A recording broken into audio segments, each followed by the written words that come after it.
Izin bertanya, ayah saya meninggal dunia meninggalkan warisan berupa rumah. Kami bersaudara sepakat untuk menjual rumah tersebut.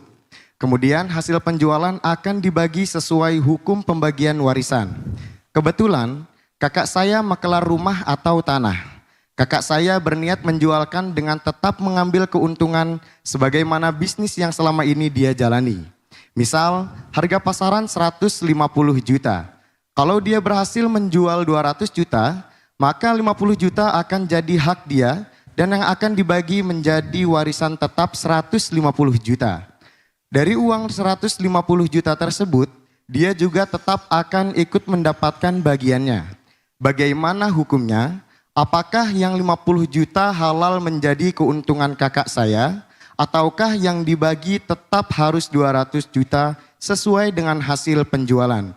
Mohon pencerahannya Buya. Wassalamualaikum warahmatullahi wabarakatuh. Waalaikumsalam.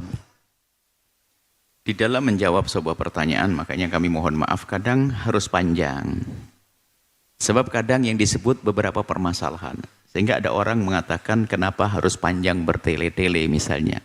Enggak mungkin kecuali harus panjang. Coba dari pertanyaan saja. Yang disebut pertama adalah harta waris dijual, pembagiannya setelah dijual, satu. Yang kedua ada bicara tentang makelar, apakah boleh makelar, dan seterusnya. Ini harus dibahas. Makanya kalau kita menjawab, mohon maaf kalau panjang, memang karena disebut sudah di situ. Makanya coba saja kita contoh. Pertama adalah, jika warisan itu, warisan harus dibagi, dia meninggalkan rumah. Betul jawabannya. Rumah ini dijual, baru nanti hasilnya dibagi sesuai hitungan waris yang sudah disebutkan oleh para ulama. Betul seperti itu. Benar. Kemudian di permasalahannya bukan di situ. Itu mah benar, harus begitu.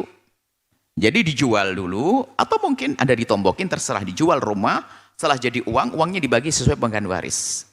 Kalau saudara, kakak, beradik, laki perempuan, didzakar mithlu hadzil unsyayain, ada bapaknya, ada ibunya, atau ada saudaranya misalnya, dihitung sesuai dengan hitungan waris. Baik.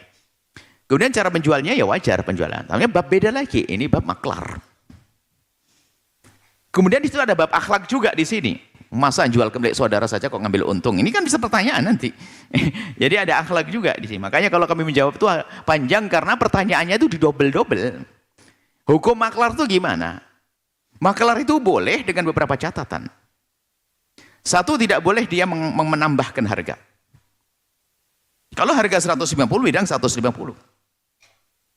Kalau nanti dibilang 150, 200, harus 120 diberikan pada semuanya, tinggal nanti dikasih fee berapa. Ya boleh makelar itu ngatur harga. Misalnya kami meminta Anda menjualkan mobil saya. Harganya 100 juta. Tak taunya Anda tawarkan 200, nggak laku-laku. Karena Anda curang kan begitu. Oh, mestinya bisa berlaku gara-gara Anda pengen dapat harga tinggi, nggak curang. Bisa merugikan pemilik. Tapi kalau Anda hanya sekedar makelar, menjualkan, menunjukkan, selesai. Tidak boleh menambah. Adapun masalah Anda dapat fee dari kami, itu kesepakatan. Nanti dapat 10 juta, 5 juta, atau sebagainya. Ini lain cerita. Apalagi seorang pemiliknya kan keluarga tadi, membatasi harganya. Tolong jual 150. Jual 150 juta. Kalau lebih, sampaikan. Tidak boleh Anda menumpang di situ. Sebelumnya harganya dari keluarga sepakat 150 juta. Tapi Anda sebagai makelar dinaikkan 170 juta atau 200 juta. Ya sampai 200 juta milik semuanya. Wong Anda bukan milik Anda. Kenapa Anda naikkan harga? Ini masalah. Makelar ini adalah memang punya jasa. Dan makelar punya besar manfaatnya. Sehingga yang dari penjual yang tidak kenal pembeli bisa dikenal gara-gara makelar. Makanya kalau kita punya makelar, ya keterlaluan kalau makelar tidak dikasih fee. Tapi makelar ini kadang-kadang ngatur sampai menyiksa penjual, memiksa pembeli. Dapat di kiri kanan. Penjualnya harus dari penjual dapat, dari pembeli dapat. Sehingga ini menghalangi terjadinya jual beli pada akhirnya. Memberatkan. Sehingga yang semula harganya harus bisa dijual 100 juta, 150 juta dengan cepat, gara-gara maklarnya sampai di target 200, lambat. Nggak segera dibagi nanti. Nah, jadi maklar itu adalah, dia tidak boleh merubah harga. Kecuali begini bunyinya. Jual dari saya 150 bebas, tapi nanti ente terserah, ente mau naikkan berapa saja, sampai 500 juta nggak apa-apa, boleh kalau ngomong gitu, selebihnya buat ente. Dari awal ikrarnya begitu. Saya punya mobil harganya 150 juta. Kami minta kepada Anda untuk jual mobil saya 150 juta. Untuk saya 150 juta, adun ente terserah. Lah kalau sudah ente terserah, berarti Anda terserah, Anda bisa menjual berapa saja.